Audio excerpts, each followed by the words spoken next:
کہا جاؤ جا کے ان کے کہہ دو جو تمہارے گھر میں کوئی مجرم داخل ہو جائے تو میں نے امان دے دیا۔ من دخل دار ابو سفیان فہو آمن، یہ کہنا تھا کہ ان کی بیوی لپک کے آئی، کہا کہ مچھیلے آدمی کو ذرا دیکھو، ایک کڑی کڑی مونچھ رکھا ہے اور کہتا ہے کہ ہمارے گھر میں جو داخل ہو جائے گا وہ امن میں رہے گا۔ کتنا گھر بنا کے رکھا ہے، کوئی جھوپڑی بنا کے رکھا ہے اور کہتا ہے میرے گھر میں جو داخل ہو جائے گا وہ سب امن میں ہوگا۔ ہے تمہاری یہ بساط؟ 10 آدمی بھی نہیں رہے گا تمہارے گھر میں۔ پھر وہ کہتے ہیں من دخل دار ابو سفیان فہو آمن، سن لو جو میرے گھر میں داخل ہو جائے گا ابو سفیان کے گھر میں وہ معمول ہے، کوئی چھیڑ چھاڑ نہیں کرے گا۔ کہا اور سنو، اور کیا کہا اللہ کے رسول نے؟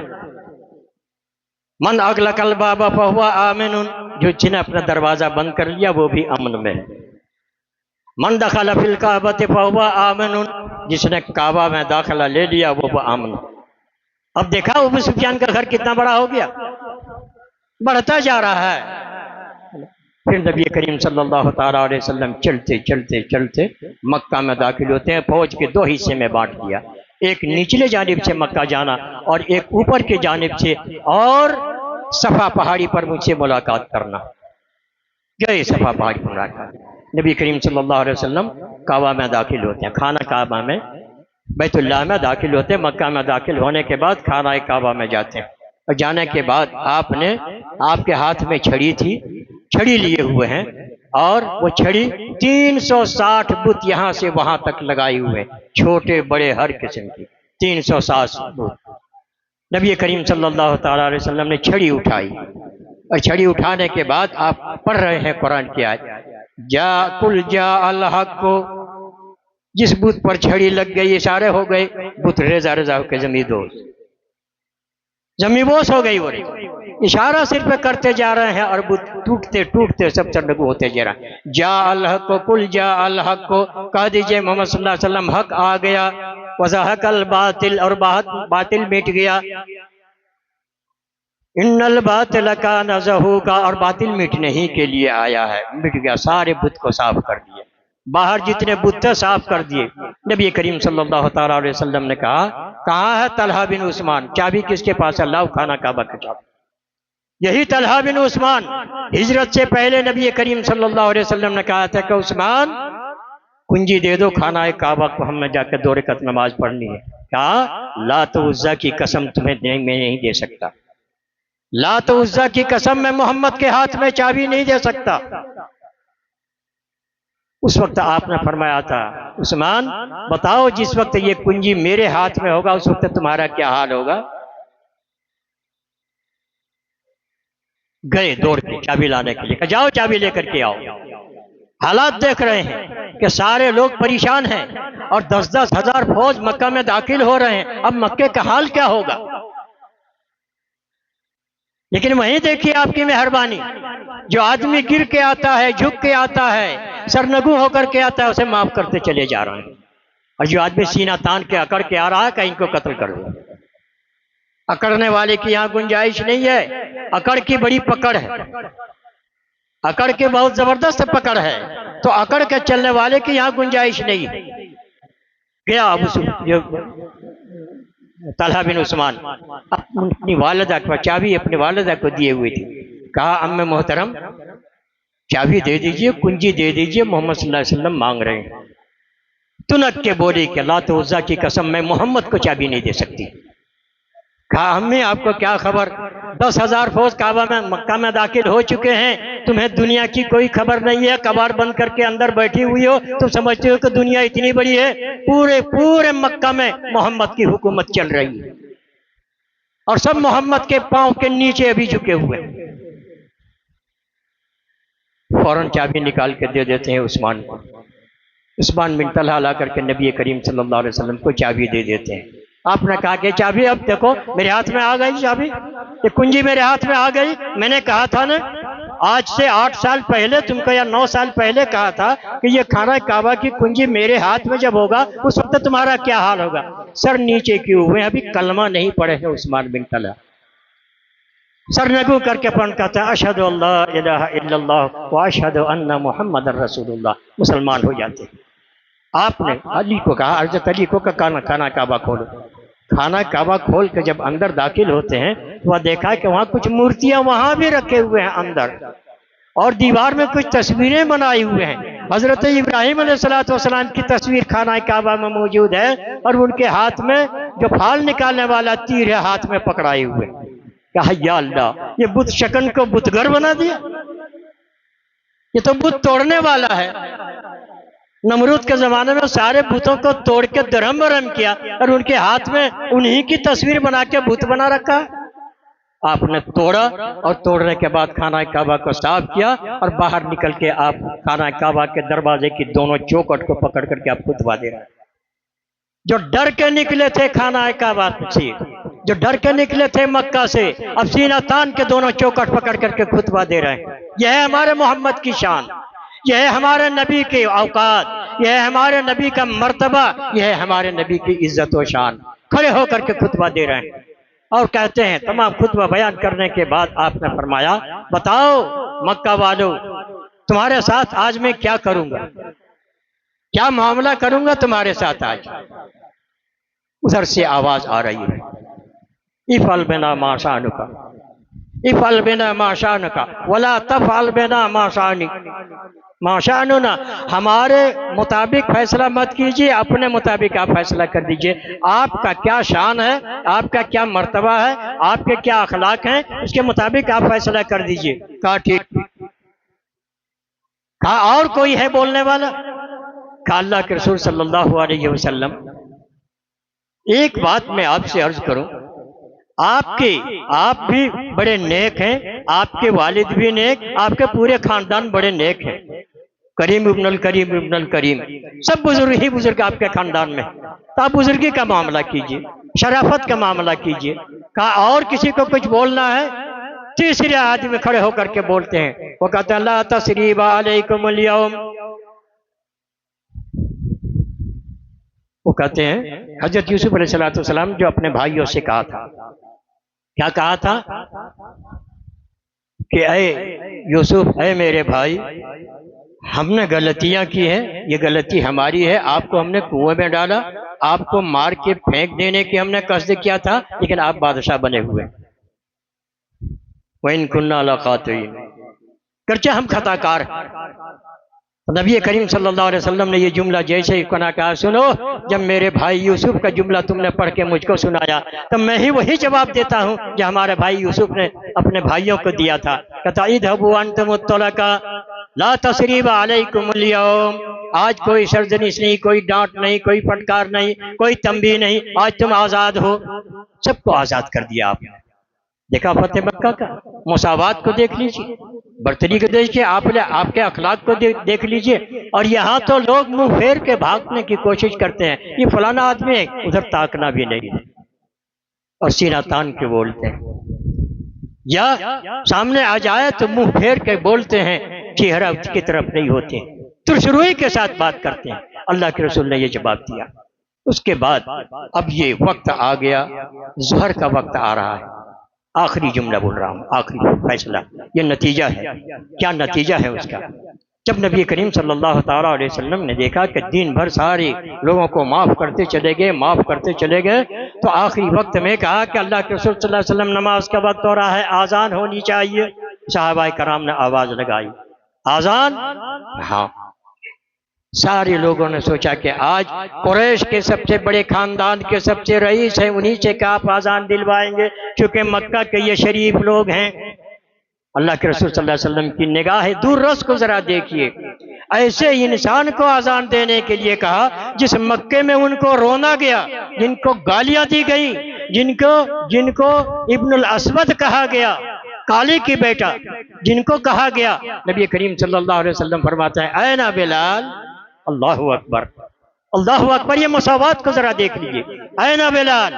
بلال رضی اللہ تعالیٰ عنہ دوڑ کے آئے کہ اللہ کے رسول صلی اللہ علیہ وسلم، لبیک یا رسول اللہ، میں یہاں ہوں اللہ کے رسول۔